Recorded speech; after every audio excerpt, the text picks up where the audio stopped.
morning. Happy Friday. From my far left, Ms. Beth Garvey, Special Counsel and Senior Advisor, both titles. Robert Mejica, Director of the Budget. Melissa DeRosa, Secretary of the Governor. To my right, Dr. Howard Zucker. To his right, Dr. James Malatras, Chancellor of the State University of New York. And to his right, Gareth Rhodes, who's been working with us through COVID. Today is day 356. Coming up on day 365, just transpose those numbers, almost 1 year. We were anticipating heavy snow in New York. I had my boots ready, my big jacket ready. We've had some snow. We've had some snow on Long Island, but not anything that has been unmanageable for us. They're talking about another snowstorm towards Monday, and we're prepared for that. The snow has had an effect on the distribution of vaccines across the country. It's a nationwide snowstorm. Certain parts of the country hurt more than others, but it has slowed down vaccine deliveries made by the federal government.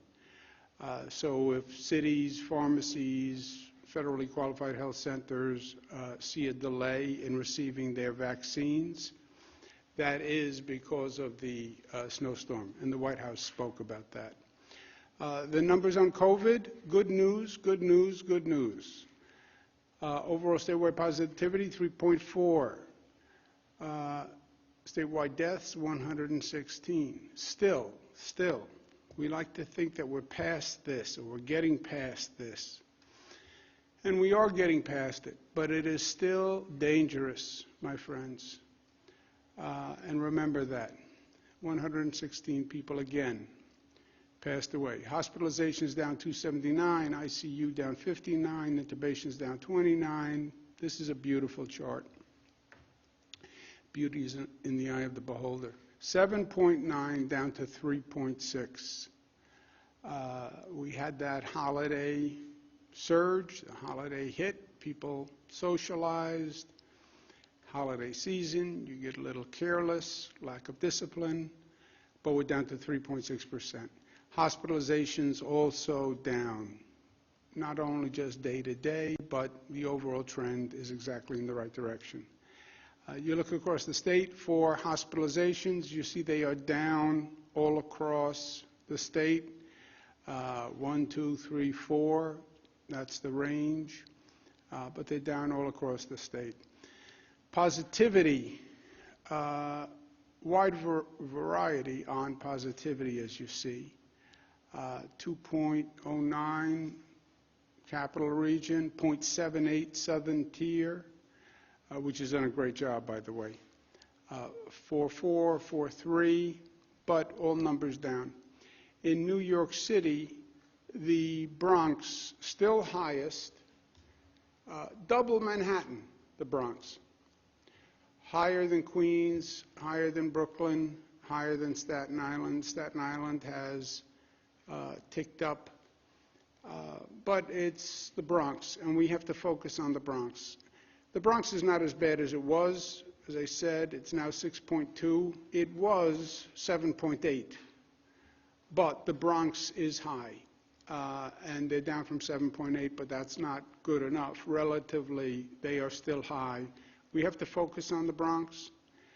The Bronx should be the place that gets the most vaccines, the most testing, because that's where you have the highest positivity, and by the way, that's where you have the most vulnerable communities, Black, Hispanic, and poor communities. So focus on the Bronx. Here's the slide that I love, nobody loves. The opening the economy is the red valve, the economic valve. You watch the gauges so you calibrate reopening.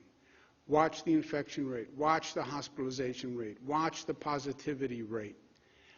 And depending on those numbers, you open the economic valve or you slow the economic valve. The numbers are all going down. So now is the time to start doing more reopening. If the numbers change, If those dials change, then you close the valve, which we have done a number of times. This has been a constant calibration by data, to what the virus is doing. Virus moves left, we move left. Virus moves right, we move right. Reopening New York City restaurants are now at 25%. They're 50% statewide. They're 50% in Connecticut. They're 50% on Long Island. New York City was closed. New York City is now 25%. In 1 week, we'll go to 35% in New York City restaurants, which is consistent with New Jersey. What's happening now is people in New York City, Staten Island, Manhattan, are going to New Jersey, to those restaurants. So it's not really accomplishing a purpose. So New York City restaurants will go to 35% next Friday. That will be consistent with New Jersey. Connecticut is still 50. Long Island is still 50. We understand that. But we're responding to the data. Obviously, we're more sensitive to New York City because of the density, the concentration, the history. But we're headed in the right direction. We're making progress. If the numbers continue to be good, we'll continue to make progress. President Biden, I think, is exactly right. I've said this from day one. I respect local governments and their role in education, but schools must open. Schools must open. Vaccinate the teachers. Vaccinate the teachers. The teachers want to be safe. Yes, I understand that. I've spoken to dozens of teachers. Vaccinate the teachers. They are in the included class. Local governments can vaccinate the teachers, but the students deserve in-class teaching. This remote learning is a poor substitute for in-class teaching. And this remote learning, when they do the studies, it will show discrimination in education caused by remote learning. It will show, this is my bet, it will show poorer families, black families, Hispanic families, those children did not do as well in remote learning. They didn't have the equipment, they didn't have the access, they didn't have people to help them. Every day you're not in class is a furtherance of discrimination in education. And the great irony is, education was the great equalizer, right? Education said, I don't care how much money you have, where you grow up, you can become the President of the United States. Now there's a caveat. If you have a computer, if you have internet access, if you have someone to help you on the computer, so in-class teaching as soon as possible. Students deserve it. The parents need it. You're not going to reopen the economy without parents having children in school so parents can go on with their life and work. Also, keeping people at home. This has caused a whole set of ancillary issues that we're not even familiar with. Domestic violence is up, substance abuse is up, mental health issues are up.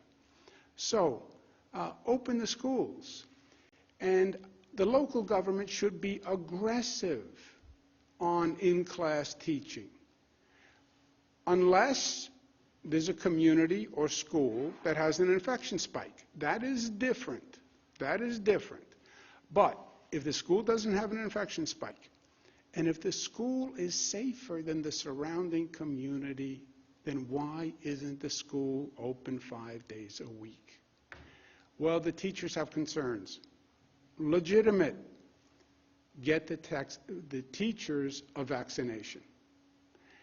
Vaccinate teachers, reopen schools.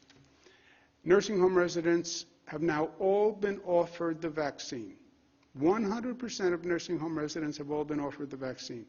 100% of nursing home staff has all been offered the vaccine. 73% of nursing home residents have taken the vaccine. which is probably the highest number we have of any subgroup, if you will. 73% are now vaccinated. The DOH is going to put out guidance, but they recommend reopening visitation for nursing homes. This is going to be a very big deal for nursing home residents and families. The guidance is going to be in accordance with CMS and CDC on visitation of residents in nursing homes. They have very specific guidelines. DOH is going to recommend that visitors take a rapid test before entry, and DOH will provide those rapid tests to nursing homes cost-free. Rapid test is very quick, it's not intrusive, and that's a DOH recommendation, and they'll provide the rapid tests to nursing homes. I've said from the beginning, I believe reopening is going to be accelerated by testing. And we've been moving down that path. Open up the Buffalo Bills Stadium with testing. Open up catering halls, weddings with testing. If a person is tested and is negative, then you can reopen. I went to visit the President of the United States. I took a test, and I was negative, and I could see the President of the United States. Why? Because I took a test, and I was negative. Well, if you take a test and you're negative, why can't I go to a movie theater? Why can't I see a play? So I believe that testing is the key to accelerating the reopening of the economy. But you have to have the volume of testing. And we're opening rapid testing sites as we speak. We're opening 11 in the New York City area right now. Cost is less than $30, not to diminish $30, but it's less than $30. It takes 30 minutes or less, 30 and 30. It's an FDA-approved antigen test. It gives you peace of mind. You know, everybody wants to know, do I have COVID? Am I infectious for other people? It gives you peace of mind, and we can use it as a way to reopen the economy. These are the sites in New York City that become effective today. So we're going to be reopening more of these, but I think this is going to be a big advantage for the state of New York. And again, those sites open today. And it will accelerate our economic reopening prior to reaching herd immunity where everybody has a vaccine, which is June, July. February, March, April, May, June, July. Let's accelerate that period of time. And I think testing is going to be an opportunity to do that. Testing is also an opportunity to reopen colleges, and we're going to be doing that. They have to test at least 25% of the total on-campus students, faculty, staff on a weekly basis, and are required to go on pause unless the rate exceeds 5%. If it's under 5%, they can operate. If it's over 5% on a 14-day average, then they have to go on pause.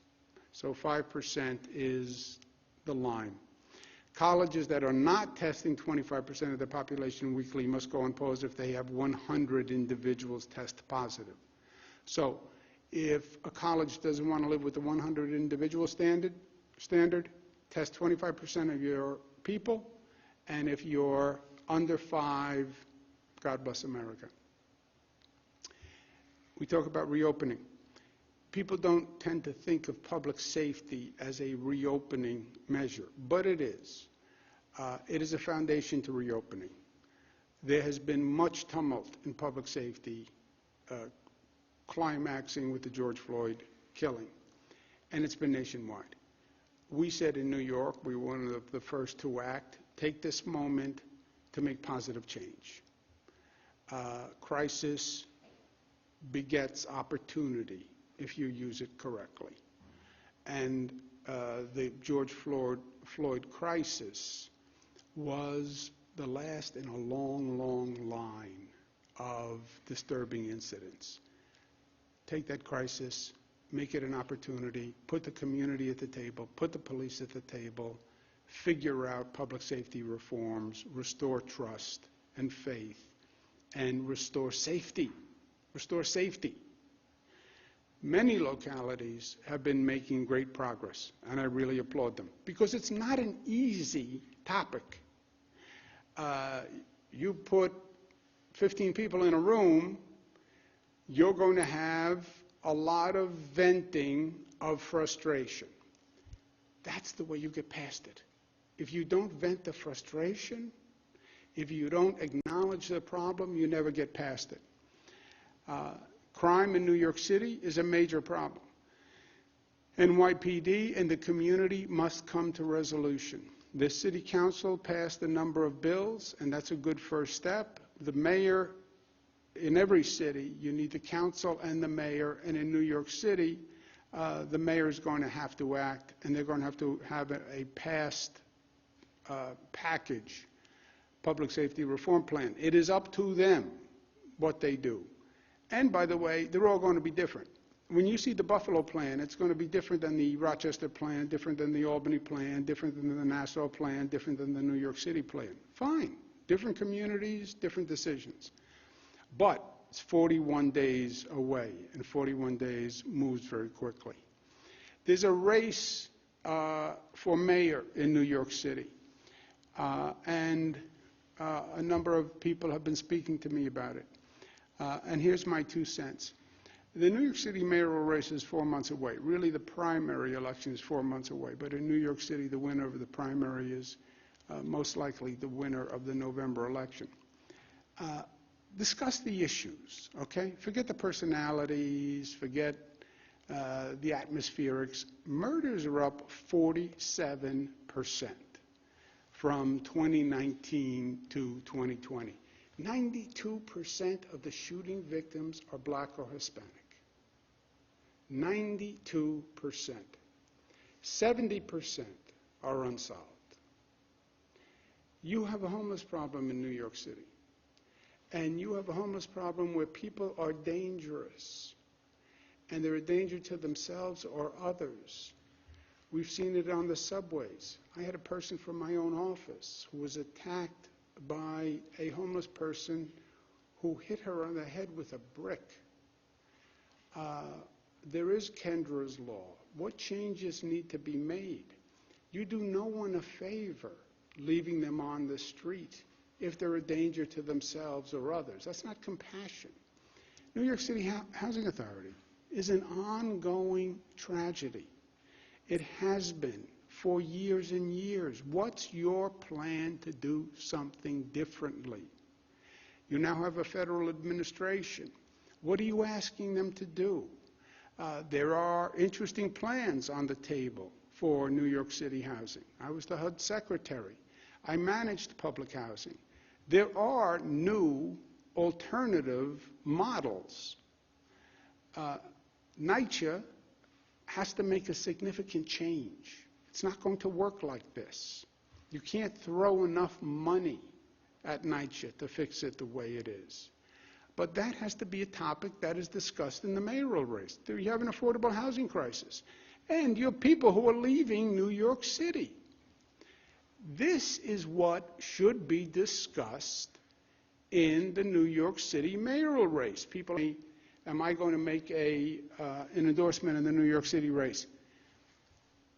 I want to know what plans people have in addressing the problems of New York City.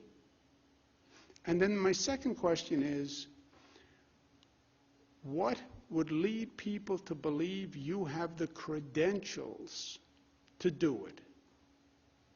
Because we've made this mistake before. What have you managed before? You now want to manage one of the largest corporations in the world. What have you managed before? What have you accomplished before? This is not about rhetoric. This is not about slogans. You need a real manager with a real vision who can really get things done. And that's what the mayoral race should be about. And that should be the conversation. On vaccines, 3,500,000, 2,300,000 first, 1.1 second doses. 12% of New Yorkers have received the first dose. That's really good news. Frankly, I was surprised by that.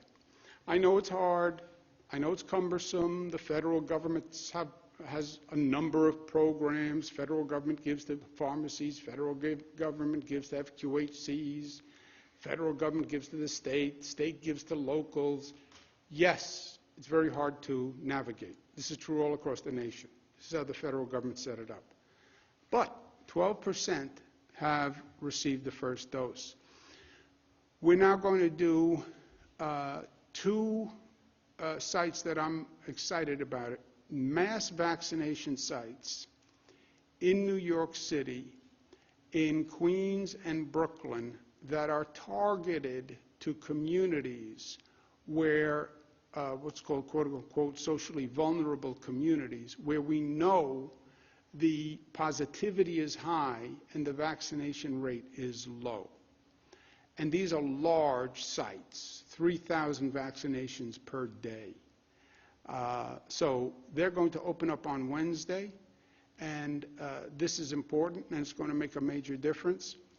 The scheduling for the Queens and Brooklyn sites opens tomorrow, which is Saturday, at 8 a.m.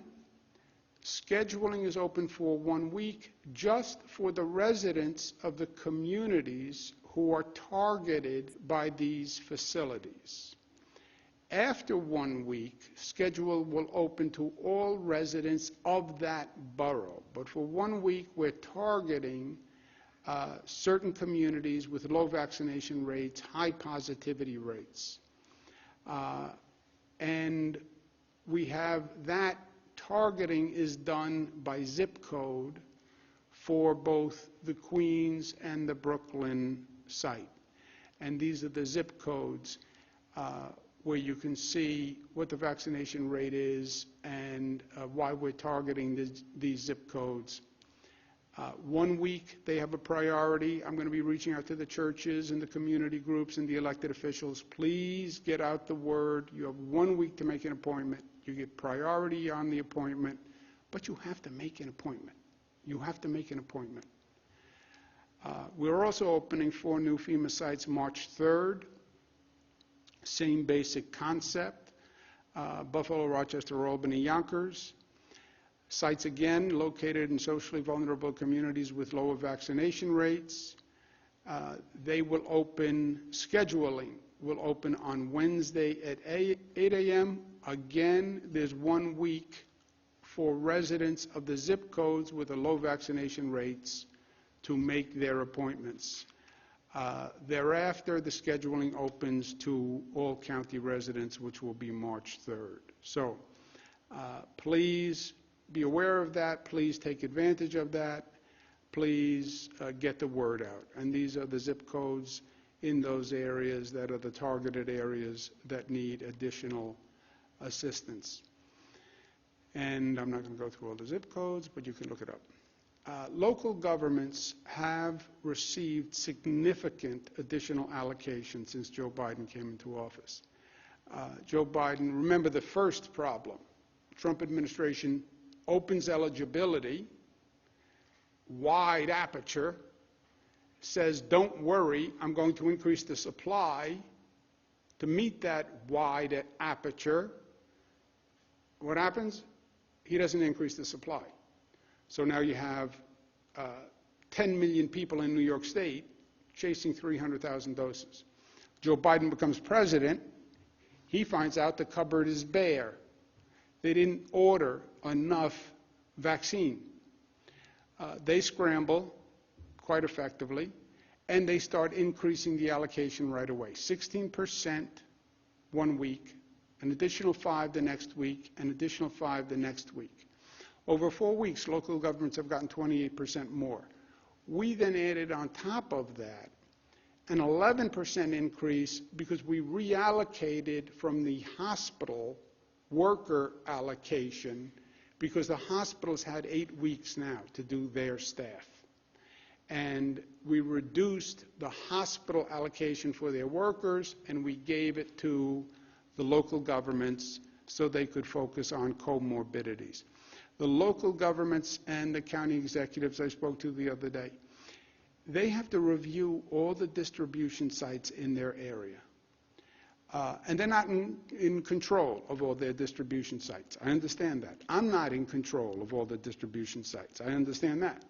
Some are done directly by the Fed, some are done by the state, some are done by the local, some are done by pharmacies, some are by FQHCs. But the local government knows where all these distribution sites are.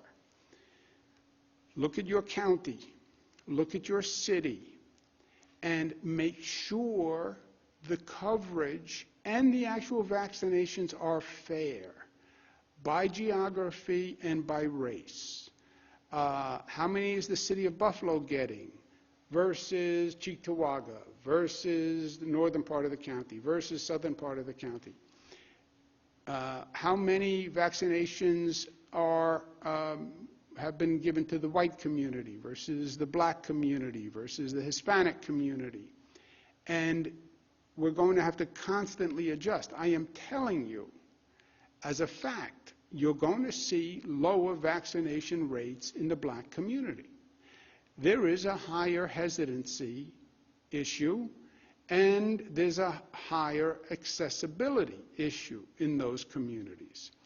And we have been addressing it directly. We go into public housing, we go into churches, we go into community centers, we have pop-up centers. These new sites that we opened with FEMA, they're targeted at exactly this population. But I need the local governments to do this also. We have big sites in Queens, big sites in Brooklyn.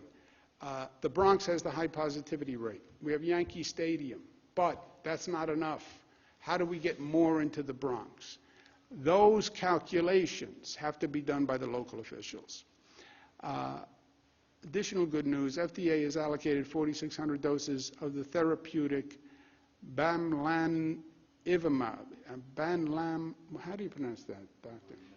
Say it again? Bamlanivimab. Yeah, okay, easy for you to say. Anyway, we have gotten 4,600 doses of this, and it's shown in trials to reduce COVID hospitalization or ER visits within 28 days. So the doctors think there's promise in this, and we're going to be trying it in the state of New York. I want to set the record straight on nursing homes for a number of reasons, primarily for the families of nursing home people. We created a void by not producing enough public information fast enough. People wanted information. We did not produce public information fast enough. That creates a void. What happens in a void, especially today in this environment, in this toxic political environment?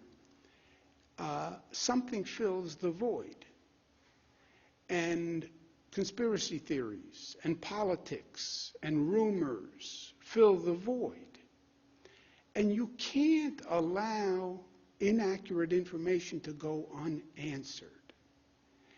Twitter, bogus reports become a reality at one point. Social media, 24-hour news stations, if you don't correct it, it gets repeated, and it gets repeated, and it gets repeated, and then people think it's true. It's a very difficult environment to operate in. We created the void by not producing enough public information quickly enough. I get that. But then it was exploited with misinformation, people playing politics, Republicans playing politics, personal attacks, personal agendas.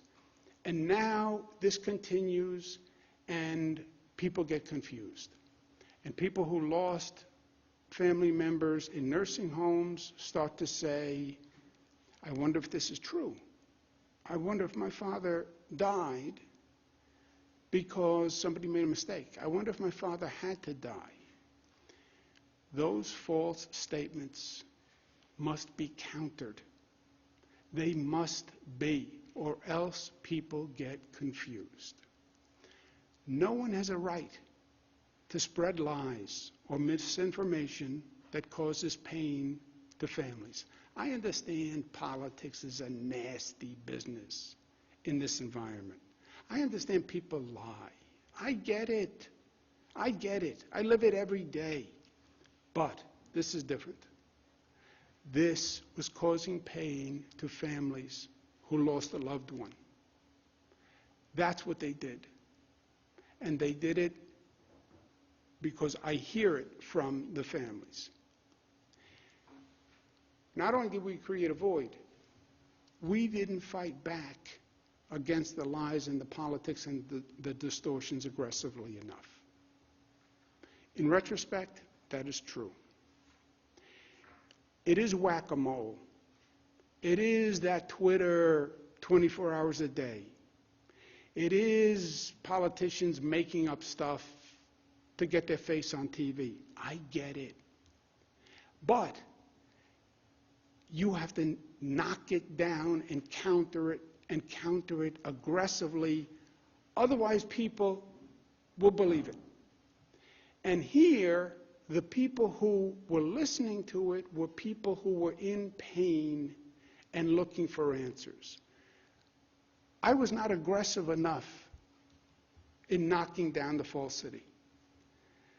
We were busy, we were doing our job, we're trying to save lives, no excuses.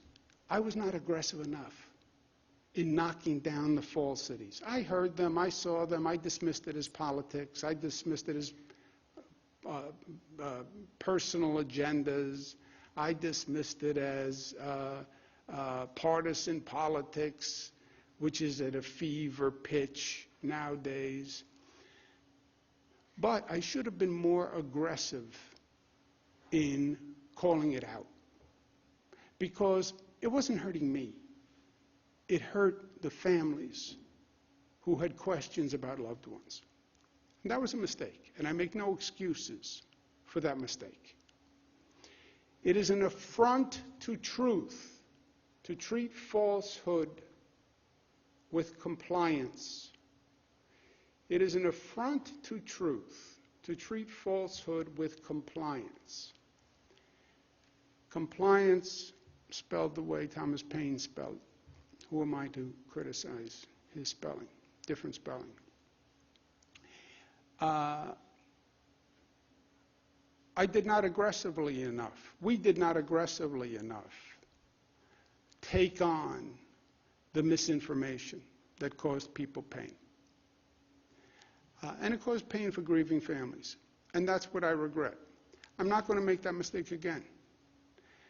If you're lying to the people of the state of New York, I'm going to call it out.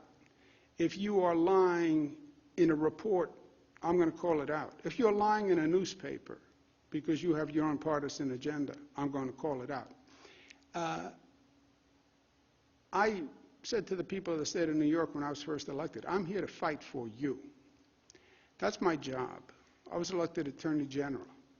I said, I will represent you. I will fight for you. And I will fight as hard as I can for you. Fighting for the people of New York is fighting for the truth for New Yorkers. I'm not going to let New Yorkers be lied to. I'm not going to let you hurt New Yorkers by lying about what happened surrounding the death of a loved one.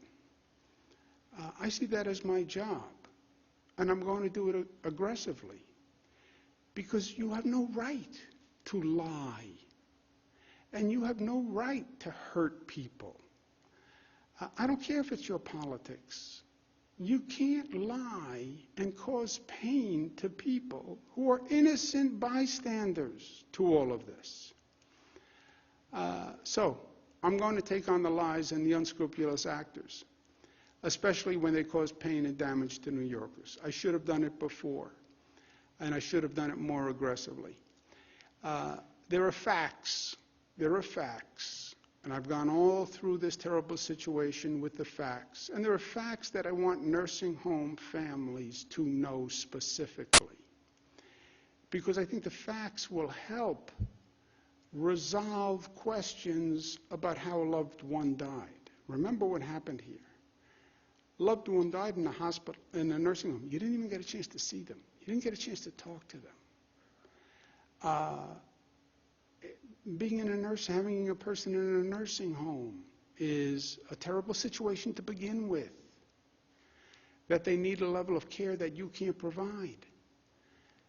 And then you can't visit, you can't talk, and then you know that there's COVID in nursing homes, and they're vulnerable, and there's nothing you can do. The powerlessness that you have.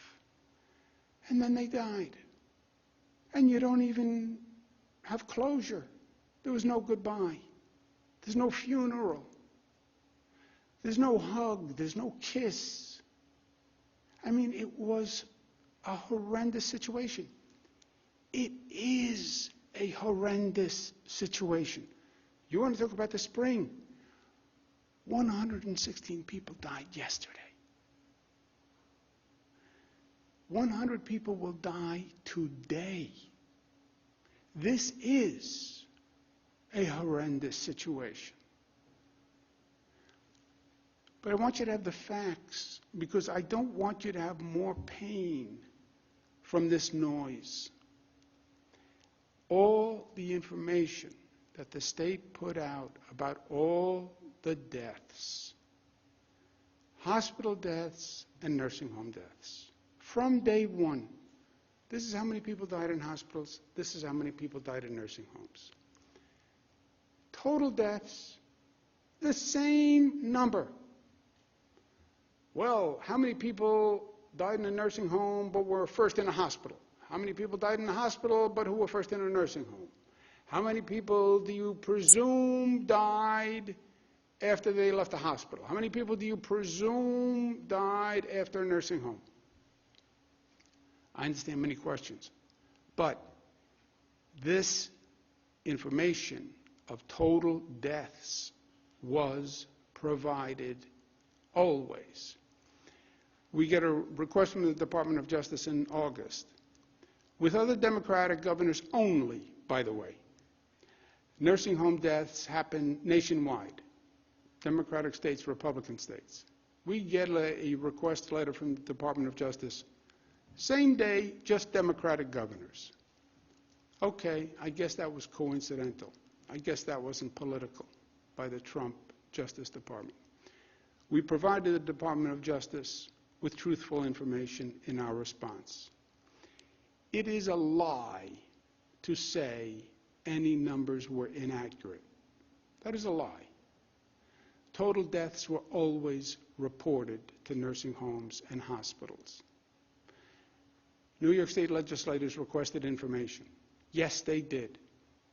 We said we would pause the state legislature's request because we gave DOJ precedence. True. We paused the state request, and we told them that we paused the state request.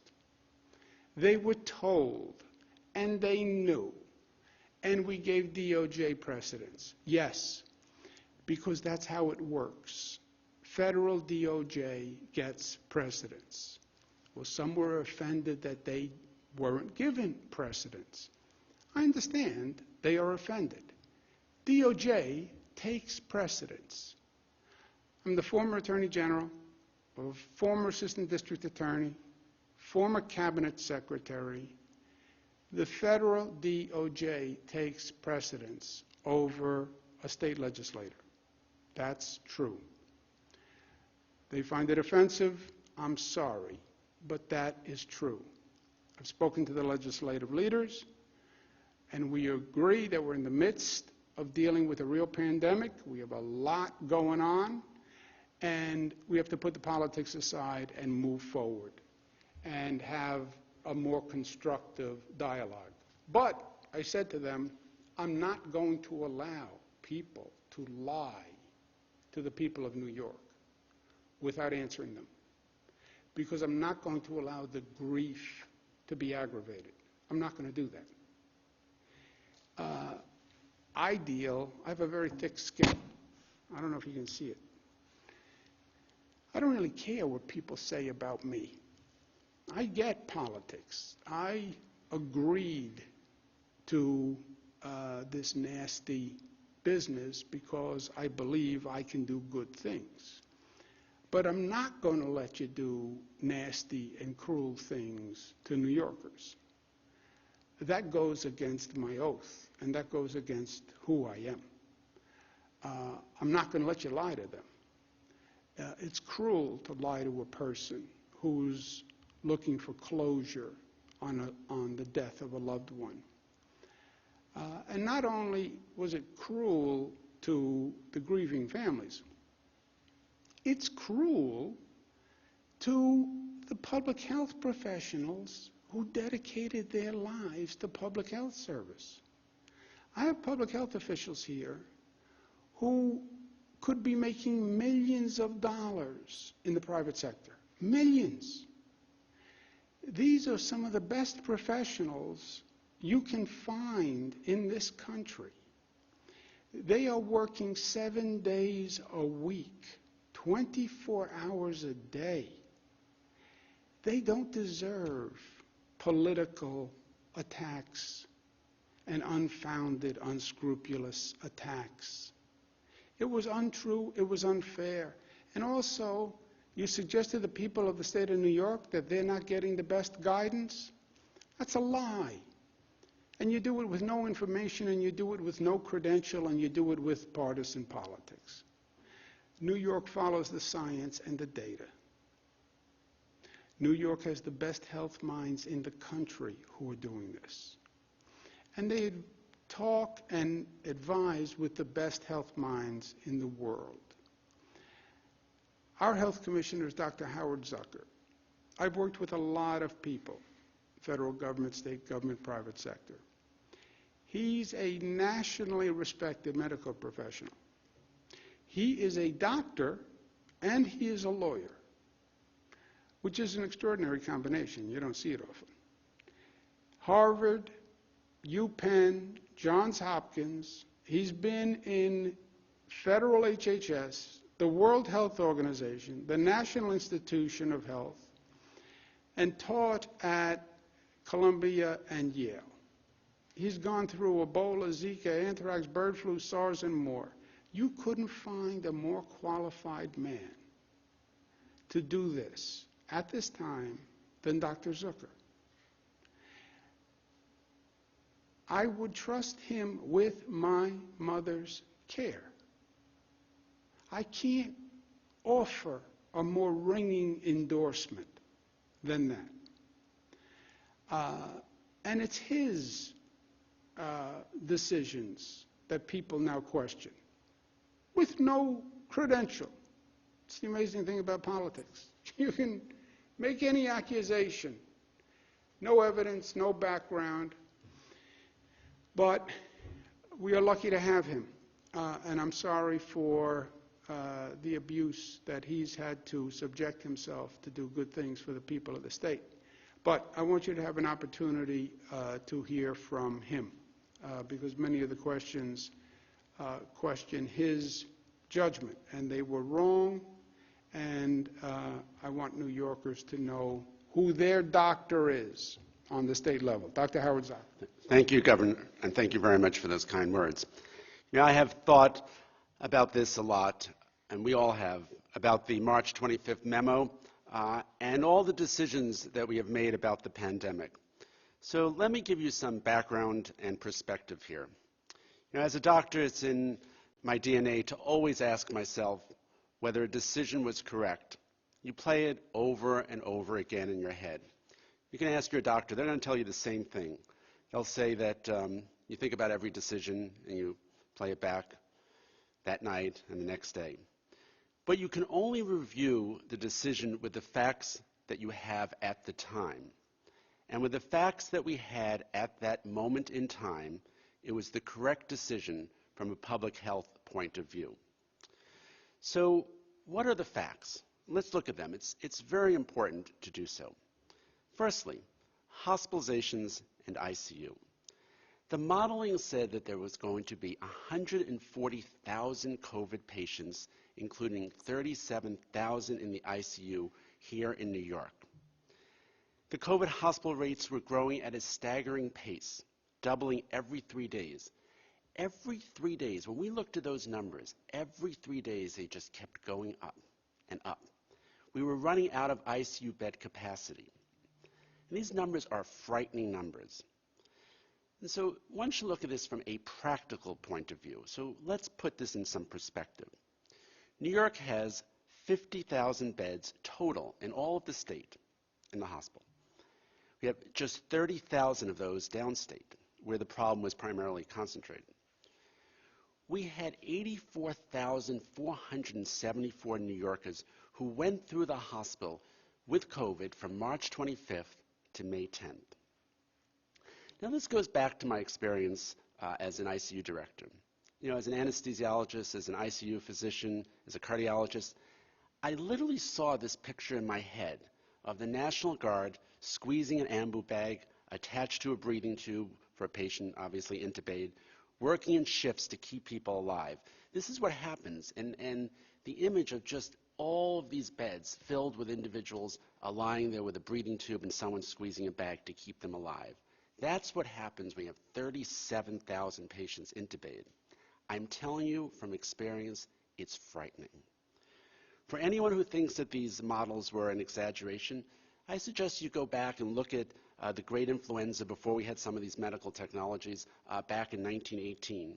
Or better still, we could just go and look at Italy on the television every day back at that time. And they have a sophisticated healthcare system. So the question is, what does one do? You protect the entire healthcare delivery system to save lives and to flatten the curve. And remember what the goal was and still is, to flatten the curve so that you can accommodate the influx of ill patients into hospitals and also to decrease the number of cases as well. And that's what happens when you flatten the curve. You need to protect the healthcare system by balancing the patient load. People die if you cannot get them into the hospital, or staff are overstretched as a result of those numbers. It was also important, and as important, and still is, to protect the nursing home residents. So how do you do that? Well, if people are in the hospital, and they don't need to be in the hospital, you send them home, right? Everyone knows that you would not want your relative, you would not want them staying in a hospital if they were ready to go home. I don't know how many times people said to me when I took care of patients, can we go home? Can he go home? Can she go home? Right? You want them to go home. You don't want to risk a hospital infection. You don't want to risk all the mental health effects of having someone, particularly those who are elderly, stay in the hospital.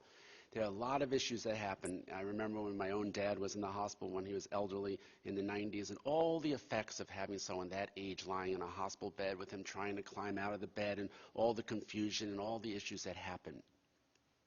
There's an old doctor adage, which is the worst place to be when you have recovered is the hospital. So where is home? Well, for these residents, it's the nursing home. Right? For others, it's going home, it's going back to your family, your relative, your loved ones, your friend, and some, and many people just home alone. Those are the facts of the situation. Go home when you're better. So how do you do that, right? This is the big question. How do you do that? Well, for the nursing homes, there are criteria, and let me quickly just provide you with a few sentences because these are the criteria from the federal government. Right, there's the CMS guidance. That's a March 13th guidance, and I'm going to quote from it. Nursing homes should admit any individuals that they would normally admit to their facility, including individuals from hospitals where a case of COVID-19 is present.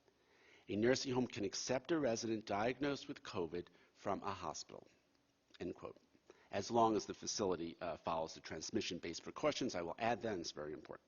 The CDC guidance says, on March 23rd, and I quote, "The COVID-19 patients from hospitals should go to the facility with the ability to adhere to infection preventions and control recommendations for care of COVID-19 patients. Preferably, patients would be placed at a facility that has already cared for COVID-19 cases," end quote.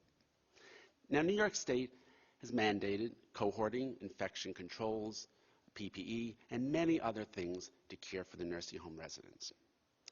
And as always, they could not accept, if they could not accept a patient, they should not admit the patient.